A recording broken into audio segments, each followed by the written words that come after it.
महापुरुष की जो तस्वीर नजर आ रही है, इन महापुरुषों को नमन करते हुए साथ ही इस क्रांति में, इस मुहिम में हमारे बीच में शहीद हुए बिल मंदारे जगदीश जी पांडुर साहब को नमन करते हुए मैं आपके सामने अपना वक्तव्य प्रस्तुत करूंगा। उससे पहले मैं आप सभी साथियों से कहना चाहूंगा कि ये कार्यक्रम आपका अपना है। मैं कड़वी बात बोलता जरूर हूं, लेकिन वो आपको ग्रहण करके सिर्फ कार्यक्रम खत्म होता है वहीं तक रखनी है, गांठ बांध के नहीं रखनी है। बहुत बहुत धन्यवाद। आपके इस कार्यक्रम में आपने जो आपकी अपनी उपस्थिति दर्ज करी है, उससे लगता है कि आने वाले समय में आपका, हम सबका जो उद्देश्य है, समाज को सही दिशा की ओर ले जाने का उद्देश्य है, उसको कहीं न कहीं पूरा करने के लिए हम सबका, आप सबका योगदान सर्वश्रेष्ठ है और रहेगा। विश्व आदिवासी दिवस के इस पावन पर्व पर आप सभी को मैं ढेरों शुभकामनाएं अर्पित करता हूं। आज का जो कार्यक्रम जिला स्तरीय कई दिनों से लंबी तैयारियां चल रही थी, उस तैयारियों में बहुत सारे ब्लॉक स्तरीय कार्यक्रम भी आयोजित हुए, लेकिन वो कार्यक्रम सारे होते हुए भी जिला स्तरीय कार्यक्रम इतना बड़ा आप सभी के सहयोग से जो नजर आ रहा है, उसके लिए आप सभी बहुत ही बहुत शुभ चिंतक, समाज के प्रति जन जागरूक हो। इसी के साथ हमारे वक्ता साथियों ने बहुत सारी बात बताई थी, उद्देश्य आधारित जल जंगल जमीन की बात भी बताई थी। ये जल जंगल जमीन की लड़ाई ये आजकल की नहीं है, ये बहुत पुरानी लड़ाई है। इस लड़ाई को हमारे बाप दादा लड़ते आए, लेकिन वो समय और था। उस समय बाप दादाओं ने अलग तरीके से लड़ाई लड़ी थी। आज की लड़ाई हम संवैधानिक तरीके से लड़ रहे हैं। उसकी ताकत है, वो कलम है, कलम की ताकत से हम ये लड़ाई लड़ रहे हैं। मैं इसी के साथ शिक्षा की ओर आऊंगा। विद्यार्थियों की बात करें, आज शिक्षा के क्षेत्र में हम काफी पिछड़ते नजर आ रहे हैं। शिक्षा के क्षेत्र में इसलिए पिछड़ते नजर आ रहे हैं क्योंकि आज की शिक्षा नीति है, उस शिक्षा नीति के अनुरूप हम कहीं न कहीं नहीं चल रहे हैं। उसमें सबसे बड़ी लापरवाही कर रहे हैं अभिभावक, और उसमें अभिभावक लापरवाही कर रहे हैं तो साथ साथ जो आपके अध्यापक हैं, अध्यापिका हैं, वो भी तो लापरवाही करेंगे। भाई साहब, बच्चा आपका है, आप ध्यान नहीं रख रहे हो तो फिर किसके भरोसे भेज रहे हो स्कूल में? मैं बात सीधी कहना चाहूंगा, आप अपने बच्चे को कहां कहां आजादी दे रहे हो? 9वीं तक बच्चा पढ़ रहा है, वहां तक उसकी डिमांड कर रहा है आपके सामने कि मम्मी पापा मुझे मोबाइल की जरूरत है, मुझे मोबाइल दिलाइए। आपसे तंग करता है, आप उसको चुप करने की बजाय उसको गलत दिशा में ले जाने के लिए उसको मोबाइल दे रहे हो। दूसरी बात, मोबाइल देने के बाद में चलो ठीक है, जैसे तैसे करके वो 9वीं से 10वीं पास हो जाता है।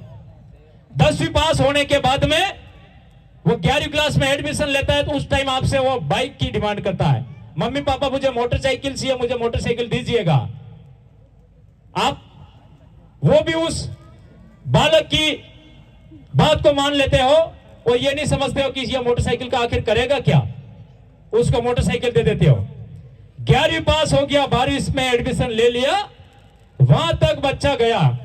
एडमिशन लेने के बाद में इस उम्र में कुछ एक नकारात्मक प्रभाव भी पड़ता है। वो बच्चा सीधा, चाहे छात्र हो छात्राएं हो, वो सीधा नकारात्मक दिशा की ओर कुछ ज्यादा ही बढ़ने लगता है। उस समय वो 12वीं पास होने से पहले आपके घर में, आप अभिभावक के सामने बहू लेकर के आ जाता, उसी गाड़ी के ऊपर बिठा के। फिर उस समय आप नालायक मां बाप उसी बच्चे को उसी गाड़ी पर बिठा के लाए, सम्मान पूर्वक आप अंदर लेके आते हो उस बहू को। बिल्कुल सम्मान करना चाहिए, हम ये नहीं कहते सम्मान मत करो, लेकिन इसका परिणाम क्या होता है वो समझिए। इसका परिणाम यह होता है कि जब बात समझौते की आती है, लड़की आ गई, चलो ठीक है, बेटा भी अपना, उसके बाद बहू आई तो बेटी भी अपनी हुई, लेकिन जब समझौते की बात आती है वहां पर लाखों में बात चलती है। यह सबसे बड़ी कुरीति है। लाखों रुपए में जब समझौता होता है, मामला पुलिस स्टेशन तक जाता है, समझौता होता है, तब वही नालायक संतान आपकी जमीन बिकवा देता है। जमीन बिकवाता है, उसके बाद में लाखों रुपए में आपका समझौता होता है। तो आप अपनी संतान को आजादी दे रहे हो या नहीं दे रहे हो? क्यों दे रहे हो? काहे की आजादी? जिस उम्र में आपकी संतान डॉक्टर बनना चाह रही है, जिस उम्र में आपकी संतान इंजीनियर बनना चाह रहे हैं, जिस उम्र में आपकी संतान पुलिस विभाग में ऑफिसर बनना चाह रही है, जिस उम्र में आपकी संतान कलेक्टर बनना चाह रही है, उस उम्र में आप उनको आजादी दे रहे हो, मोबाइल दे रहे हो, मोटरसाइकिल दे रहे हो। बच्चा गलत दिशा में जा रहा है, राइडिंग करता है, राइडिंग करते हुए मारा जाता है, उसके बाद में स्टेटस लगाते वही नालायक दोस्त चला गया चांद। काहे का चांद? किस चांद की बात कर रहे हो? उसने समाज के लिए क्या किया? समाज हित के लिए क्या किया? खुद के लिए क्या किया? घर के लिए क्या किया? परिवार के लिए क्या किया? ये आज आप मां बाप जितने भी आए हुए अपने बच्चे को सही या गलत दिशा में ले जाने का जो सिस्टम है, आप खुद समझिए। आज से आप ठान लीजिए इस आदिवासी दिवस कार्यक्रम के अंदर अपना बच्चा स्कूल में जाता है, मोबाइल से दूरी बनाए रखिएगा। मोबाइल से सारे लोग डिस्टर्ब हो गए, सारे बच्चे डिस्टर्ब हो गए। आप लोगों को किसी को टाइम नहीं मिलता है कि विद्यालय में होने वाले एसडीएमसी या एसएमसी स्कूल की जो बैठकें होती है उसमें आप कोई नहीं जाते हो। वहीं से सबसे बड़ी कमजोरी नजर आती है। मैं शिक्षा की बात इसलिए करता हूं क्योंकि जो व्यवस्था बनी हुई है, मैं खुद स्टूडेंट हूं, लो स्टूडेंट हूं, व्यवस्था बनी हुई है आदिवासी परिवार की, उस व्यवस्था के अनुरूप मेरे को जिम्मेदारी दे रखी है। प्रदेश स्तर की जो जिम्मेदारी दे रखी है उस हिसाब से मैं शिक्षा के ऊपर ही बोल रहा हूं। ये आपको ठानना होगा। आप अपने घर, अपने परिवार, अपने भविष्य, बच्चे का भविष्य सही या गलत दिशा की ओर ले जाना चाहते हो, आप जानो, आपका काम जाने।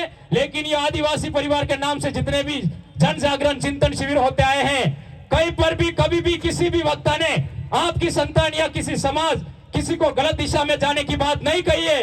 यहाँ आने के बाद में आप जो भी सुनते हो, जो भी ग्रहण करते हो, आपके लिए, आपके परिवार के लिए, समाज के लिए, हो सके वहां तक शहीद रतनलाल पारगी साहब की तरह देश के लिए भी सर्वोच्च काम करने वाला आपके अक्षर स्वर्ण अक्षरों वाली लिस्ट में लिखे जाए, ऐसा काम करना चाहिए आपके बच्चे। धन्यवाद। इन्हीं बातों के साथ में मैं आपको खूब खूब जोहार धन्यवाद अर्पित करता हूँ। साथ ही साथ जयकारा हो जाए, नारा हो जाए। अरे जय जोहार का नारा है, भारत देश हमारा है। अरे जय जोहार का नारा है, भारत देश हमारा है। एक तीर एक कमान, आदिवासी एक समान। अरे एक तीर एक कमान, आदिवासी एक समान। आदिवासी एकता जिंदाबाद, जिंदाबाद, जिंदाबाद। धन्यवाद। जोहार।